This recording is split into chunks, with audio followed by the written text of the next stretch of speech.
स्वागत है आप सभी लोगों का हमारे चैनल अभिविजन में। आज हम यूजीसी नेट पॉलिटिकल साइंस 2020 के एग्जाम के लिए कुछ मल्टीपल चॉइस क्वेश्चंस को सॉल्व करेंगे। ओके, तो आइए स्टार्ट करते हैं। और ये जो क्वेश्चंस हैं वो सभी एग्जाम के लिए बेनिफिशियल हैं, इसलिए आप वीडियो को ध्यान से देखिए और पूरा देखिए। देखिए, क्वेश्चन नंबर फर्स्ट है, सूची फर्स्ट तथा सूची सेकंड को सुमेलित करना है तथा सूचियों के नीचे दिए गए कूट से सही उत्तर का चयन करना है। तो ये आपका क्वेश्चन है फर्स्ट और नीचे कोड दे रखा है, आपको करेक्ट मैच करना है। तो बताइए क्या होगा इसका करेक्ट आंसर। तो कैसे करेंगे, देखिए।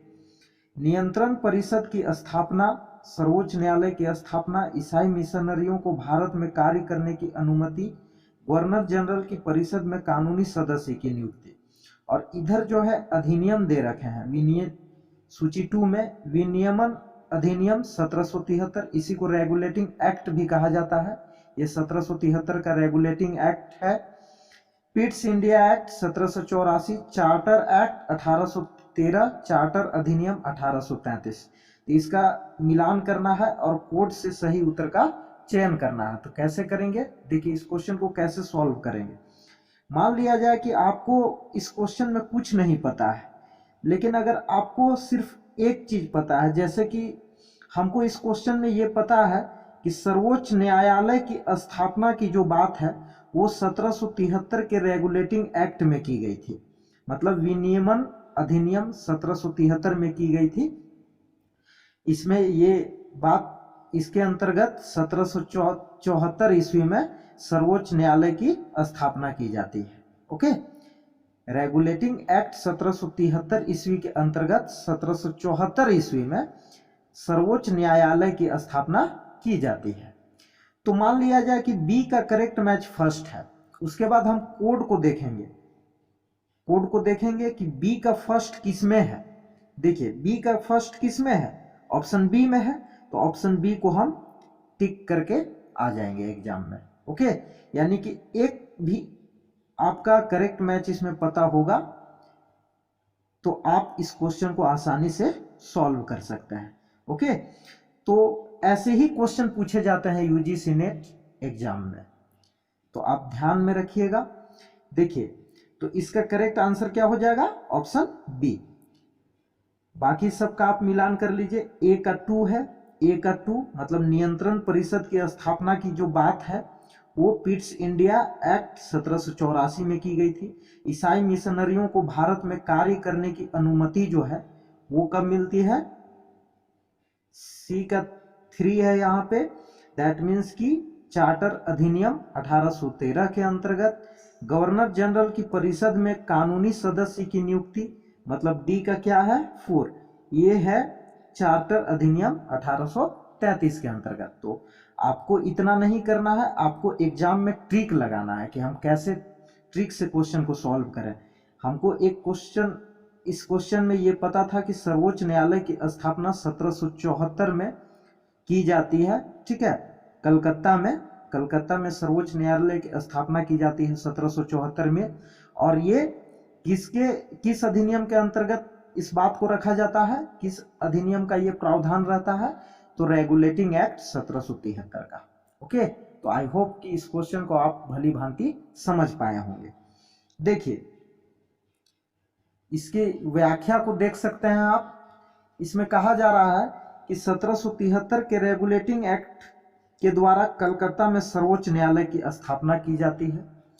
पिट्स इंडिया एक्ट 1774 के द्वारा कंपनी के राजनीतिक एवं व्यापारिक क्रियाकलापों को अलग कर दिया जाता है, मतलब राजनीतिक एक्टिविटी को अलग कर दिया जाता है और व्यापारिक एक्टिविटीज को अलग कर दिया जाता है। पॉलिटिकल एक्टिविटीज और कॉमर्शियल एक्टिविटीज को अलग अलग कर दिया जाता है। राजनीतिक क्रियाकलापों के नियंत्रण एवं पर्यवेक्षण हेतु इंग्लैंड में 6 सदस्यों के नियंत्रक मंडल यानी बोर्ड ऑफ कंट्रोल की स्थापना की जाती है, किसके अंतर्गत, 1784 के पिट्स इंडिया एक्ट के अंतर्गत। ओके, इसके बाद है चार्टर अधिनियम 1813 के द्वारा ईसाई मिशनरियों को भारत में धर्म प्रचार की अनुमति दे दी गई। भारत में शिक्षा के लिए प्रतिवर्ष 1 लाख रुपए खर्च करने का प्रावधान भी किया गया। मतलब ईसाई मिशनरियों को भारत में धर्म प्रचार की अनुमति कब दी जाती है? तो ये दी जाती है चार्टर अधिनियम 1813 के द्वारा। ओके, फोर्थ है चार्टर अधिनियम 1833 के द्वारा बंगाल के गवर्नर जनरल को भारत का गवर्नर जनरल बना दिया जाता है। ये फैक्ट भी आपके लिए इंपॉर्टेंट है कि 1833 के चार्टर एक्ट के द्वारा बंगाल के गवर्नर जनरल को पूरे भारत का गवर्नर जनरल बना दिया जाता है। और इस अधिनियम द्वारा विधि बनाने के लिए गवर्नर जनरल की परिषद में एक विधि सदस्य की नियुक्ति की जाती है और वो विधि सदस्य का नाम क्या रहता है? लॉर्ड मैकाले, है ना। तो इस बात को भी आप ध्यान में रखेंगे कि गवर्नर जनरल की परिषद में कानूनी सदस्य की नियुक्ति किसके अंतर्गत की जाती है? चार्टर अधिनियम 1833 के अंतर्गत। तो इस तरह से आप पढ़ाई करेंगे UGC net exam political science 2020 के लिए। अब हम देखते हैं क्वेश्चन नंबर 2 को। देखिए क्वेश्चन नंबर 2 है, निम्न में से किस अधिनियम के फलस्वरूप बर्मा को भारत से पृथक किया गया? इसमें पूछा जा रहा है कि इनमें से कौन सा वो अधिनियम है जिसमें बर्मा को भारत से अलग किया गया। ऑप्शन ए है Indian council act 1909, government of India act 1919, government of India act 1935, Indian independence act 1947। तो बताइए कि इस क्वेश्चन का करेक्ट आंसर क्या होना चाहिए।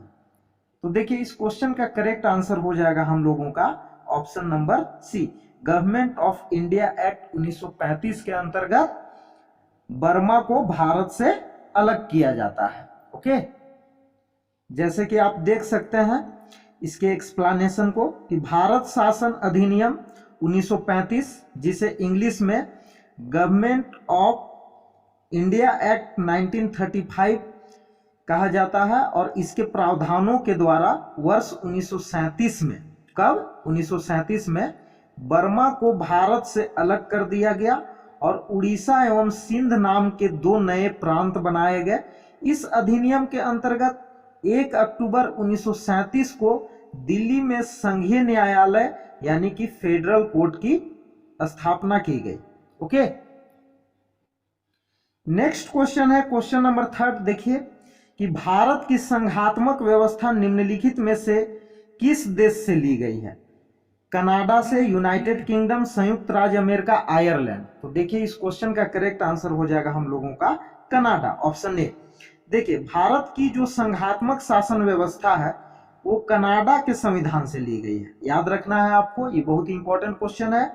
कनाडा के संविधान में केंद्र राज्यों की तुलना में अधिक सशक्त है। मतलब कि कनाडा के कॉन्स्टिट्यूशन में आप देखेंगे तो सेंटर जो है वो स्टेट की तुलना में, स्टेट के कंपैरिजन में मोर पावरफुल है, अधिक सशक्त है। ठीक है, तो यहां भी वही है कि भारतीय संविधान का स्वरूप जो है वो संघात्मक है, लेकिन इसकी आत्मा जो है वो एकात्मक है, अर्थात केंद्र को ज्यादा पावरफुल बनाया गया है।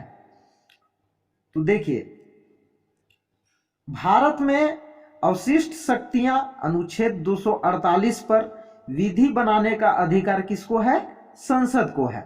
और अनुच्छेद 201 के अनुसार राज्यपाल द्वारा किसी विधेयक को राष्ट्रपति हेतु आरक्षित, रिजर्व्ड करना आदि उपबंध कनाडा के संविधान से लिए गए हैं। ओके, तो यहां पर दो तीन बातों को आप ध्यान में रखेंगे कि भारत की संघात्मक शासन व्यवस्था कनाडा के संविधान से ली गई है, पहली बात ये।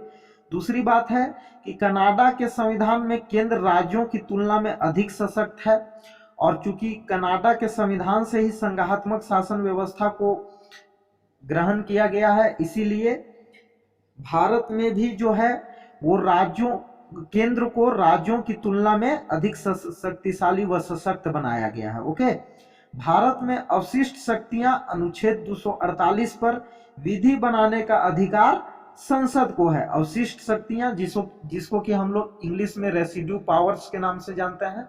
तो अवशिष्ट शक्तियां किन्हें दी गई है? संसद को दी गई है, दैट मीन्स कि केंद्र को दी गई है। और अवशिष्ट शक्तियां का जो प्रोविजन है वो इंडियन कॉन्स्टिट्यूशन के आर्टिकल 248 के अंतर्गत है, इस बात को भी आप ध्यान में रखेंगे।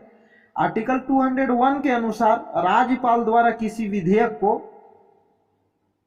राष्ट्रपति हेतु आरक्षित करना आदि उपबंध कनाडा के संविधान से लिए गए हैं। ठीक है, तो राज्यपाल द्वारा किसी विधेयक को राष्ट्रपति हेतु जो रिजर्व करके रखा जाता है, ठीक है, वो किस कॉन्स्टिट्यूशन से लिए गए हैं? कनाडा के संविधान से लिए गए हैं। तो इस बात को भी आप ध्यान में रखेंगे। क्वेश्चन नंबर 4 है, B.R. अंबेडकर का संविधान सभा में निर्वाचन हुआ था पश्चिमी बंगाल से, बंबई प्रेसिडेंसी से, तत्कालीन मध्य भारत से, पंजाब से। तो इसका करेक्ट आंसर हो जाएगा बंबई प्रेसिडेंसी से, है ना। उत्तर इसका बी हो जाएगा। B.R. अंबेडकर का संविधान सभा में निर्वाचन बंबई प्रेसिडेंसी से हुआ था। अब देखिए, संविधान सभा का जो प्रारंभिक चुनाव है वो कब होता है? 1946 में होता है। और डॉक्टर भीमराव अंबेडकर का निर्वाचन अविभाजित भारत के बंगाल प्रांत के पूर्वी भाग से हुआ था। अविभाजित भारत कहने का मतलब है कि उस समय भारत का विभाजन नहीं हुआ था। देश के विभाजन के पश्चात यह क्षेत्र पाकिस्तान में चले जाने के कारण डॉक्टर भीमराव अंबेडकर बंबई प्रेसिडेंसी के पुणे संसदीय क्षेत्र से उपचुनाव में निर्वाचित हुए थे, है ना। तो फिर से उपचुनाव होता है जिसमें भीमराव अंबेडकर बंबई प्रेसिडेंसी के पुणे संसदीय क्षेत्र में क्या हुए थे? निर्वाचित हुए थे। ओके, तो ध्यान में रखना है। क्वेश्चन नंबर 5 है कि संविधान सभा के समक्ष संविधान की प्रस्तावना किसने प्रस्तुत की? तो आप बताइए कि संविधान सभा के समक्ष संविधान की प्रस्तावना किसने प्रस्तुत की थी? Jawaharlal Nehru, doctor B.R. Ambedkar, B.N. Rao या महात्मा गांधी? तो देखिए, इस क्वेश्चन का करेक्ट आंसर हो जाएगा जवाहरलाल नेहरू। आप उद्देश्य प्रस्ताव का नाम सुने होंगे। ओके, तो जो उद्देश्य प्रस्ताव है उसी को मॉडिफाई करके, उसी में कुछ परिवर्तन करके, है ना, उसे प्रस्तावना का रूप दिया जाता है बाद में। इसीलिए संविधान की प्रस्तावना को संविधान की उद्देशिका के नाम से भी जानते हैं। इसकी व्याख्या को देख लीजिए।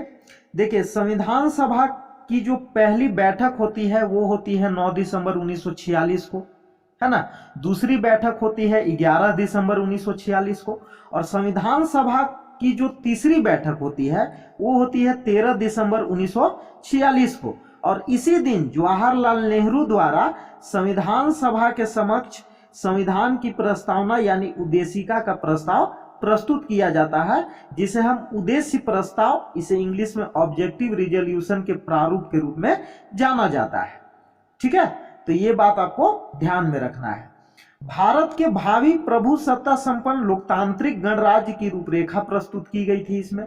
और इस प्रस्ताव में एक संघीय राज्य व्यवस्था की परिकल्पना की गई थी, जिससे सभी लोगों के लिए सामाजिक, आर्थिक एवं राजनीतिक न्याय आदि सुनिश्चित हो सके। और इस प्रस्तावना को संविधान सभा द्वारा कब अपनाया जाता है? 22 जनवरी 1947 को स्वीकार किया जाता है। ओके, तो ध्यान में रखेंगे, ये बहुत ही इंपॉर्टेंट पॉइंट है। नेक्स्ट हम लोग देखते हैं नेक्स्ट क्वेश्चन। इसमें भी मिलान करना है सूची फर्स्ट को सूची सेकंड के साथ। तो देखिए, सूची फर्स्ट में और सूची सेकंड को आप ध्यान से देखिए क्वेश्चन को, और पुट को देखकर आप इसका सही उत्तर का चयन करें।